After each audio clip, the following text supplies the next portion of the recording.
com o nosso papo sobre homossexualidade e espiritismo. Lembrando que o espiritismo não é contra a homossexualidade, o espiritismo entende que a homossexualidade é um estágio de evolução do espírito. O Centro Espírita nunca impõe ensinamentos. O nosso objetivo com essa série é esclarecer a nós, aos que compartilham dos mesmos interesses que nós e, quem sabe, aos que futuramente compartilharão, né? Bom, todo homossexual é digno do nosso maior respeito. A homossexualidade não é uma doença. Deus ama todos nós da mesma maneira. Jesus nos ensinou que devemos amar a Deus acima de todas as coisas, amar-nos a nós mesmos, amar uns aos outros, amar os nossos inimigos, perdoar infinitamente os nossos irmãos. Então, não julgar para não sermos julgados, né? É plantando que a gente tem que colher. O que a gente anda plantando? Amor, tolerância, né? Paciência. Então, vamos lá.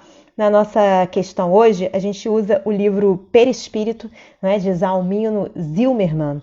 E nessa questão que a gente coloca, seguindo o nosso pensamento do capítulo 17 do livro, que é Perispírito e Sexualidade, qual é o comportamento da densa maioria humana e quais são suas consequências? Bom, nessa parte sexual, é claro.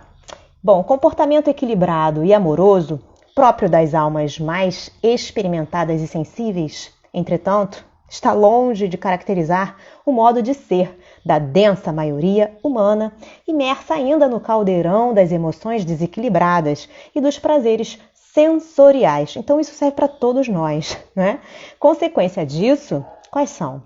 As torturas advindas dos abusos, especialmente tristes no âmbito da sexualidade, onde a invigilância emocional, né? Existe essa invigilância que vai levar à agressão, compromete perigosamente o equilíbrio psicossômico, além de, seguidamente, sustentar negra teia de obsessões.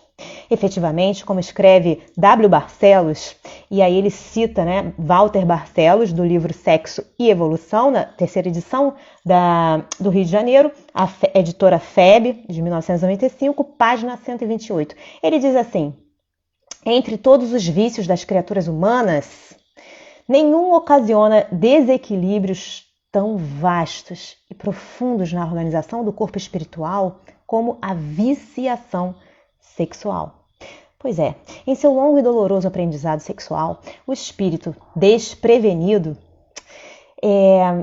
percorrendo o caminho das sensações, usando seu livre-arbítrio para dispor estranhamente de suas forças sexuais, desde os rituais marcados pela torpeza e desde os abusos ligados à transexualidade até as indignidades e violências criminosas, não é?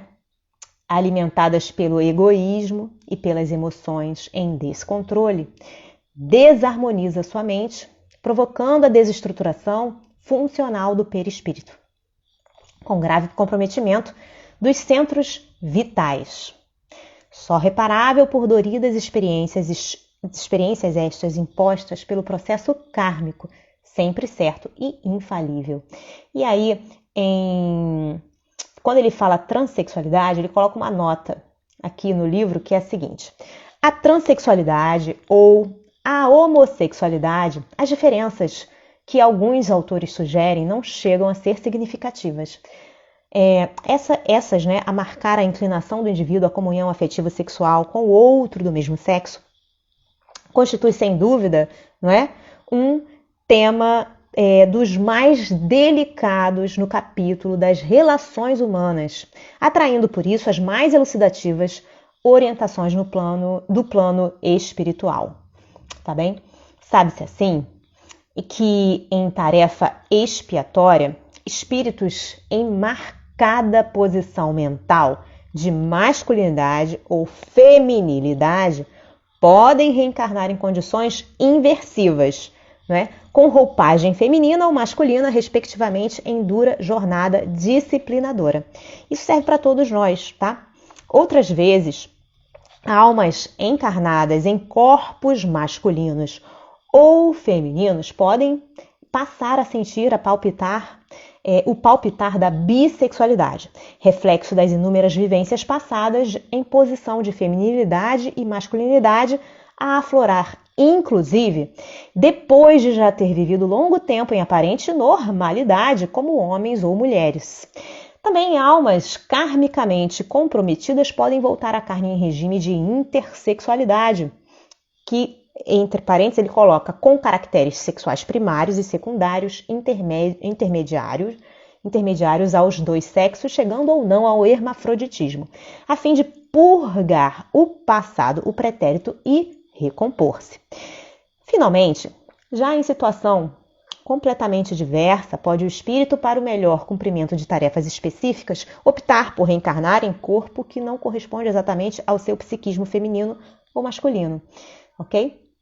E aí André Luiz, em letras firmes e claras que tocam o raciocínio e a sensibilidade, explicita bem o tema. André Luiz diz o seguinte: esses abusos sexuais são responsáveis não apenas por largos tormentos nas regiões infernais, mas também por muitas moléstias e monstruosidades que assombram, ou ensombram a vida terrestre, porquanto os delinquentes do sexo que operam o homicídio, o infanticídio, a loucura, o suicídio, a falência e o esmagamento dos outros, voltam à carne sob o impacto das vibrações desequilibrantes que puseram em ação contra si próprios. E são muitas vezes as vítimas da mutilação congênita, da alienação mental, da paralisia, da senilidade precoce, da obsessão enquistada, do câncer infantil, das enfermidades nervosas de variada espécie, dos processos patogênicos inabordáveis e de todo um cortejo de males decorrentes do trauma perispirítico que, provocando desajustes nos tecidos sutis da alma, exige longos e complicados serviços de reparação a se exteriorizarem com o nome de inquietação, angústia, doença, provação, desventura, idiotia, sofrimento e miséria. Aliás, muito antes da pompa terminológica das escolas psicanalíticas modernas, que se permitem arrojadas conjecturas em torno das flagelações mentais, há quase 20 séculos ensinou-nos Jesus que todo aquele que comete o mal é escravo do mal. Isso está no Evangelho de João, capítulo 8, versículo 34. E podemos acrescentar que para sanar o mal a que houvermos escravizado o coração, é imprescindível sofrer a purgação que o extirpa. Isso está no livro Ação e Reação, psicografado por Francisco Cândido Xavier, escrito pelo espírito de André Luiz, do Rio de Janeiro, da FEB, 1994, página 208, capítulo 15. E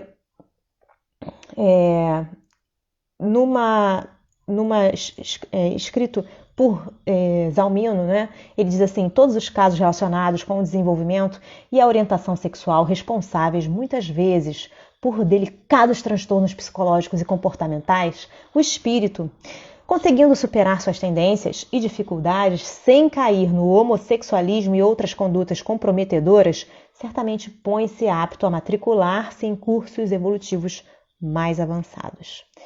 Bom, tal é a lei de correspondência que nos devolve por inteiro as consequências de todas as nossas ações de lesa fraternidade, conforme a expressão de Emmanuel, valendo o sofrimento resultante como importante fator de reajuste e aprendizagem em direção a novos impulsos evolutivos.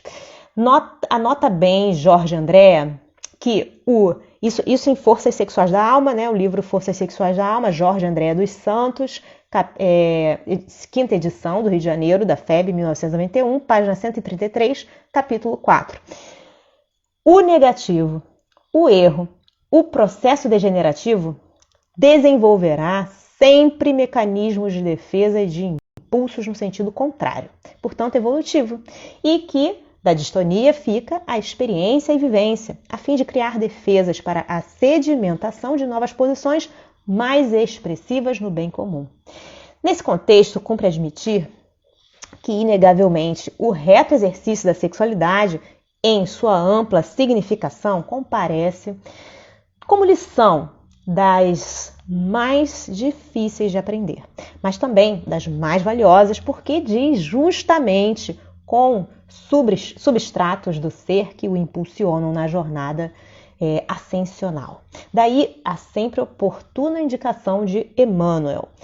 Bom, isso vai estar no livro de Francisco Cândido Xavier, psicografado por ele, né, pelo Espírito Emmanuel, Vida e Sexo, na 15ª edição, Rio de Janeiro, FEB, 1994, página 26, capítulo 5. E ele tira essa nota, dizendo: a energia sexual envolve o impositivo de discernimento e responsabilidade em sua aplicação, e por isso mesmo deve estar controlada por valores morais que lhe garantam, né, o emprego digno, seja na criação de formas físicas asseguradora da família ou na criação de obras beneméritas da sensibilidade e da cultura para a reprodução e extensão do progresso e da experiência, da beleza e do amor, na evolução e burilamento da vida no planeta.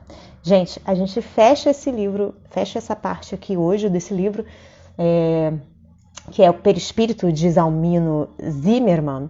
E eu espero que vocês tenham gostado dessa leitura, tanto quanto eu. Se você gostou, deixe seu feedback pra gente, dá seu like, sua curtida no nosso vídeo. Se você tem dúvidas a respeito desse assunto, coloque suas dúvidas nos comentários abaixo do vídeo. Se você acha esse conteúdo importante e gostaria de compartilhá-lo, compartilhe com pessoas que têm o mesmo interesse que você, né? E assim pode esclarecê-las também nesse aspecto. Se você ainda não se inscreveu no nosso canal, a gente tem um canal no YouTube, no Instagram e no Facebook. No YouTube, aperte o sininho para receber notificações. Eu desejo a vocês um dia maravilhoso. Deus abençoe e até a próxima. Um beijo. Tchau, tchau.